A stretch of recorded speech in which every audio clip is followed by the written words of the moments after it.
Hi అండి, ఈరోజు నేను చికెన్తో కేఎఫ్సి స్టైల్లో చేయబోతున్నాను. దానికోసం చికెన్ని కట్ చేసుకొని కడుక్కొని పెట్టుకున్నాను. దాంట్లోకి అయితే ముందుగా కొంచెం అల్లం వెల్లుల్లి పేస్ట్ వేస్తున్నాను. తర్వాత అయితే కొంచెం పసుపు, తర్వాత చికెన్ మసాలా, తర్వాత రెడ్ చిల్లీ పౌడర్ కొంచెం ఎక్కువ వేసుకుంటున్నాను. ఫుడ్ కలర్ వేయట్లేదు అనమాట నేను, ఎందుకంటే పిల్లలకి పెడతాను. దాంట్లో సాల్ట్ తగినంత. కేఎఫ్సి స్టైల్లో చేస్తున్నాను అన్నాను కదా, అండ్ కార్న్ఫ్లోర్ కూడా వేస్తున్నాను. కొంచెం ఎక్కువ క్వాంటిటీయే తీసుకున్నాను. అలాగే దాంట్లోనే కొంచెం కరివేపాకు వేస్తున్నాను.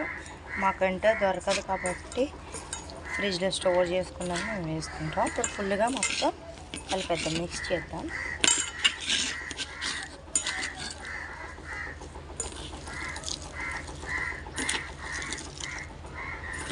మ్యాక్సిమం మిక్స్ చేస్తాను.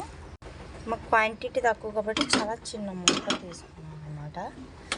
స్టవ్ వెలిగించేసుకుంటున్నాను. వేడయ్యాక ఆయిల్ అయితే వేద్దాం.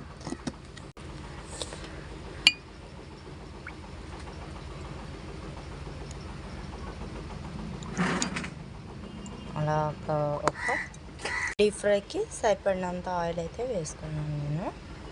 తరువాత మీకు చెప్పలేదు, ఇప్పుడు టాంటడా ఇవేంటో తెలుసు కదా, కార్న్ఫ్లోర్ అనమాట. వీటిని మ్యాష్ చేసుకున్నాం కొన్ని తీసుకొని. మన ఆప్షన్ వేసుకుంటే వేసుకోవచ్చు, లేకపోతే లేదు. నేనేంటంటే కేఎఫ్సి స్టైల్లో చేస్తున్నాను. బాగా మెత్తగా మ్యాష్ చేయండి చిన్నగా, అంటే ఇవి వేస్తే పెద్ద అవుతాయి. అయితే ఈరోజు పక్క నుంచి లాగించేస్తుంది అనమాట. చాలా స్ట్రాంగ్గా ఉన్నాయి. ఫస్ట్ బాగానే మ్యాష్ అయ్యాయి, కిందకు వచ్చాక స్ట్రాంగ్ అయ్యాయి. బాగా ఇలా తీసుకొని ఇలా పెట్టుకొని ఇలా అన్నమాట, ఇలా ఒత్తేసుకోవాలన్నమాట.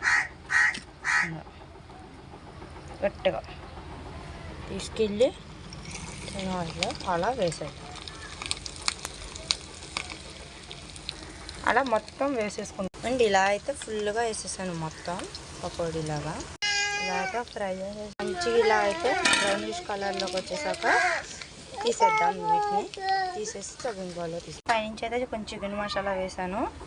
అండ్ అలాగే కట్ చేసి పెట్టుకున్న ఆనియన్స్ కూడా వేస్తున్నాను. ఆనియన్స్ తోటి కట్ చేసుకొని సర్వింగ్ చేసుకొని వావ్ తింటే కేఎఫ్సి రెడీ అయిపోతుంది. చాలా అంటే చాలా బాగుంది.